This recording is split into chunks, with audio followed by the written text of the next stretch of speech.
Dear student, तो आपका फिर से स्वागत है फार्मा गाइड हिंदी के इस नए वीडियो में, जिसमें हम बात करने जा रहे हैं drug store and business management, जो भी आपका है डीएसबीएम डी फार्मेसी सेकंड ईयर का या फिर जीपैट के लिए भी इम्पोर्टेंट रह सकते हैं इसके कुछ एमसीक्यूज़। तो आज वही एमसीक्यूज़ हम डिस्कस करने जा रहे हैं।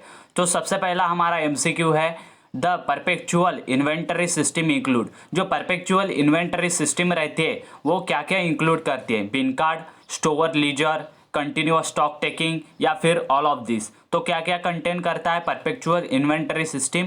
Perpetual inventory system includes bin card, store ledger, then continuous stock taking, then all of above. तो यह जो है इसका करेक्ट आंसर है ऑल ऑफ अबव। मतलब ये परपेचुअल इन्वेंटरी सिस्टम सारे के सारे इंक्लूड करता है, बिन कार्ड भी करता है, उसके बाद स्टोर लीजर भी और कंटिन्यूअस स्टॉक टेकिंग भी। Then question number 2, which technique is use to finalize the inventory order? कौन सी ऐसी टेक्निक यूज की जाती है कि इन्वेंटरी ऑर्डर देने के लिए फाइनल की जाती है वो टेक्निक? तो वो इकोनॉमिक ऑर्डर्स क्वांटिटी है या फिर एबीसी एनालिसिस है या फिर परपेचुअल इन्वेंटरी सिस्टम है या फिर नन ऑफ अबव। तो क्या हो सकता है कि फाइनलाइज किया जाता है इन्वेंटरी ऑर्डर को, वो कौन सी टेक्निक है? तो वो टेक्निक है economic order quantity technique. Then question number 3, in the retail drug store the medicine are arrange according to. जो रिटेल ड्रग स्टोर रहता है उसमें मेडिसिन वो अरेंज की जाती है किसके अकॉर्डिंग? मैन्युफैक्चरर्स के अकॉर्डिंग, फार्माकोलॉजी एक्शन के अकॉर्डिंग या फिर अल्फ़ाबेटिकल ऑर्डर के अकॉर्डिंग या फिर ऑल ऑफ दिस। तो क्या हो सकता है? Retail drug store the medicine are arrange according to all of this. मतलब मैन्युफैक्चरर के हिसाब से भी जो है वहाँ पर लगाई जाती है। उसके बाद फार्माकोलॉजिकल एक्शन क्या रहती है उस ड्रग के, उसके रिलेटेड भी वो जो है अरेंज किए जाते हैं और अल्फ़ाबेटिक ऑर्डर में भी अरेंज किए जाते हैं in retail drug store. The medicine are arrange according to manufacturer, pharmacological action, alphabetical orders. Then question number 4, the supply order is legal document, personal document, account document या फिर all of above. जो supply order की जाती है वो कैसे की जाती है? तो वह लीगल डॉक्यूमेंट के थ्रू जो है वो सप्लाई ऑर्डर की जाती है। Then question number 5, that is license required to start a new retail drug store is issue bye.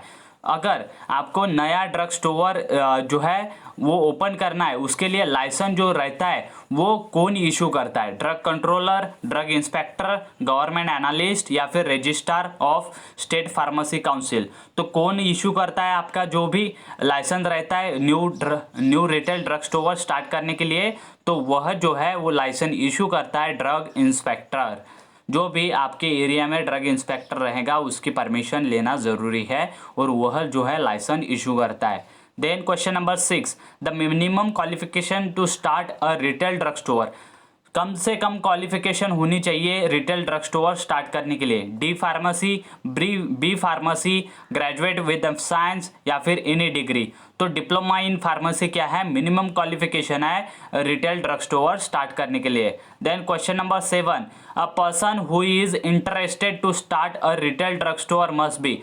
कौन ऐसा पर्सन जो कि इंटरेस्ट है रिटेल ड्रग स्टोर स्टार्ट करने के लिए, वो कौन सा होना चाहिए? उसकी क्वालिफिकेशन क्या होनी चाहिए या फिर क्या क्या उसके पास होना चाहिए? डी फार्मेसी उसने करने की होना या फिर रजिस्ट्रार फार्मासिस्ट होना या फिर केमिस्ट होना या फिर ड्रगिस्ट होना? तो वह जो है वो रजिस्ट्रार फार्मासिस्ट यहाँ पर चाहिए। जो भी नया ड्रग स्टोर यहाँ पर ओपन करेगा वो क्या होना चाहिए? A person who is interested to start a retail drug store must be registrar pharmacist. Then an example of multiple shop system. Multiple shop system का एग्जाम्पल कौन सा है? बाटा, उसके बाद ड्यूटी फ्री शॉप या फिर रिटेल ड्रग स्टोर या फिर कॉस्मेटिक शॉप। तो इसका एग्जाम्पल है Bata. Bata multiple shop system के अकॉर्डिंग क्या करता है? वर्क करता है। Then a chemist shop deal only in the drugs. ऐसे केमिस्ट शॉप जो कि ड्रग के रिलेटेड ही डील करती है। So it is an example of, ये कैसा एग्जाम्पल है? जनरल स्टोर का या फिर सिंगल लाइन स्टोर का या फिर स्ट्रीट स्टॉल का या फिर नन ऑफ अबव। तो क्या हो सकता है इसका करेक्ट आंसर? इसका करेक्ट आंसर है single line store, that is the option number B. Then the goods which are use to buy the final consumer are. जो गुड्स यूज़ करते हैं वो फाइनल कंज्यूमर तक पहुँचते उसे कौन से गुड्स कहा जाता है, कैपिटल गुड, कंज्यूमर गुड या फिर प्रोड्यूसर गुड या फिर नन ऑफ अबव। तो इजी है, कंज्यूमर के पास फाइनल प्रोडक्ट जो है पहुंच जाएगा, इसलिए कंज्यूमर्स गुड्स कहा जाएगा। Then question number 11, the preparation of trial balance help in, जो ट्रायल बैलेंस रहता है उसकी प्रिपरेशन किस में हेल्प करती है, locating error of complete omission, उसके बाद locating error of principle, locating error of principles या फिर एनी ऑफ अबाउ। तो क्या हो सकता है इसका करेक्ट आंसर? तो क्वेश्चन नंबर 11 का है correct answer locating error of principle. जो लोकेटिंग एरर ऑफ प्रिंसिपल है, तो यहाँ पर दो ऑप्शन है, तो दोनों ही यहाँ पर क्या रहेंगे, करेक्ट आंसर रहेंगे। Then question number 12, when a firm maintains a cash book it is necessary to maintain, it is not necessary to maintain. अगर कोई भी फर्म जो है कैश बुक मेंटेन करती है तो उसे कौन सा जो है मेंटेन नहीं करने का काम, सेल जनरल नहीं मेंटेन करने का काम, या फिर परचेस जनरल नहीं मेंटेन करने का काम, या फिर जनरल बुक नहीं मेंटेन करने का काम, या फिर cash account in the ledger ये मेंटेन नहीं करने का काम। अगर कोई भी फर्म कैश बुक मेंटेन करती है तो उन्हें जो है cash account in ledger maintain करने की कोई ज़रूरत नहीं रहती।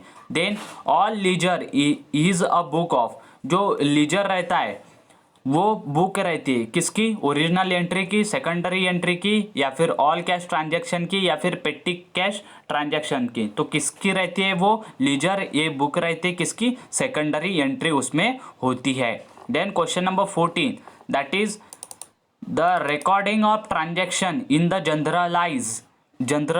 जनरलीज कॉल्ड एज, जो जनरल्स रहते हैं उसमें अगर रिकॉर्डिंग ऑफ ट्रांजैक्शन पैसों की जो भी रहती है देवान घेवान, उसमें अगर उसकी जो है यहाँ पर एंट्री करनी है तो उसे क्या कहा जाएगा, पोस्टिंग, कास्टिंग या फिर जनरलाइजिंग या फिर ट्रेनिंग। तो इसे कहा जाएगा journalising then question number 15, in ideal drug store the inventory is, ideal drug store पे इन्वेंटरी कौन सी रहती है, in excess, inadequate, meagre, then at a level between the excessive and inadequate। तो क्या रह सकता है इसका करेक्ट आंसर? तो इसका करेक्ट आंसर रहता है eight a level between the excessive and inadequate। दो आइडियल ड्रग स्टोर रहता है उसकी इन्वेंटरी कैसी रहती है, एट अ लेवल बिटवीन रहती है, एक्सेसिव ज़्यादा भी नहीं रहती है और inadequate कम भी नहीं रहती। Then question number 16, in the drug store the expired drug formulation are called, drug store में एक्सपायर फॉर्मुलेशन को क्या कहा जाता है, scrap items, surplus items, absolute items या फिर नन ऑफ अबव। तो ड्रग स्टोर में जो भी बचे हुए ड्रग या फिर जो भी ड्रग फॉर्मुलेशन एक्सपायर होते हैं उन्हें क्या कहा जाता है, उन्हें कहा जाता है absolute items. Then question number 17, the multiple shop deal in, multiple shop कैसे डील करती है, ऑल गुड्स में या फिर सेम टाइप ऑफ फूड्स में या फिर specified same type of goods में या फिर स्पेसिफाइड टाइप्स ऑफ गुड्स में। तो किसमें मल्टीपल शॉप डील्स करती है, multiple shop deals in the specified same type of goods. जो भी मल्टीपल शॉप रहते हैं उसमें एक ही गुड्स जो है वो स्पेसिफाइड गुड्स रहते हैं। Then question number 18, itinerant retailer operate its business from, जो इटिनेरेंट रिटेलर रहता है वो उसका बिजनेस ऑपरेट करता है कहाँ से, फिक्स प्रीमाइसेस, मूविंग स्टॉल्स या फिर general store to another place या फिर ऑल ऑफ अबव। तो क्या हो सकता है इसका करेक्ट आंसर, मूविंग स्टॉल्स से जो है वो बिजनेस फॉर्म करता है कौन, इटिनेरेंट रिटेलर।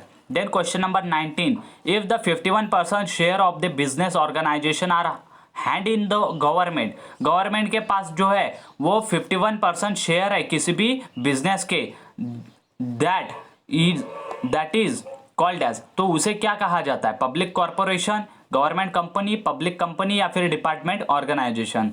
तो अगर 50% शेयर गवर्नमेंट के पास है तो उसे कहा जाता है government company. Then question number 20, the minimum number of person required to form the private company is, अगर प्राइवेट कंपनी आपको जो है बनानी है तो मिनिमम कम से कम कितने पर्सन रहने चाहिए प्राइवेट कंपनी को जो है वो नए बनाने के लिए? तो 2, 5, 7 या फिर 10। तो करेक्ट आंसर इज 2 पर्सन जो है वो मिनिमम नंबर ऑफ पर्सन है जो कि किसी भी प्राइवेट कंपनी को रिक्वायर्ड रहते हैं टू स्टार्ट या फिर टू फॉर्म उसे बनाने के लिए।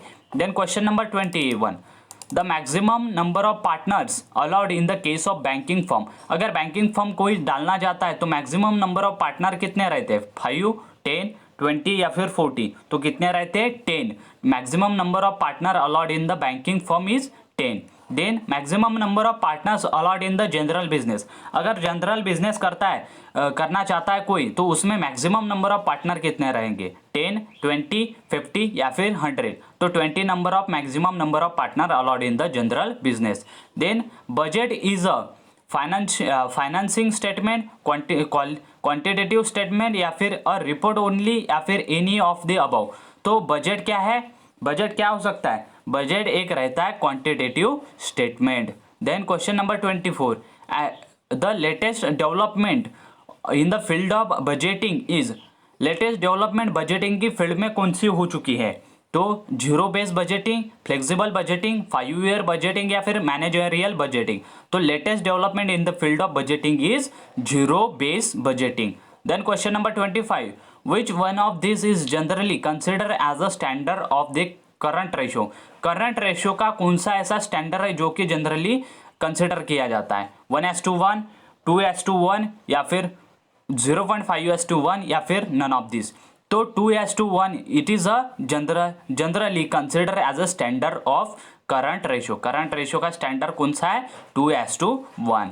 Thank you for watching the video till end. And do not forget to like the video, share with your friend, and do not forget to subscribe the channel and press the bell icon for the more and more update. Thank you very much for watching video till end.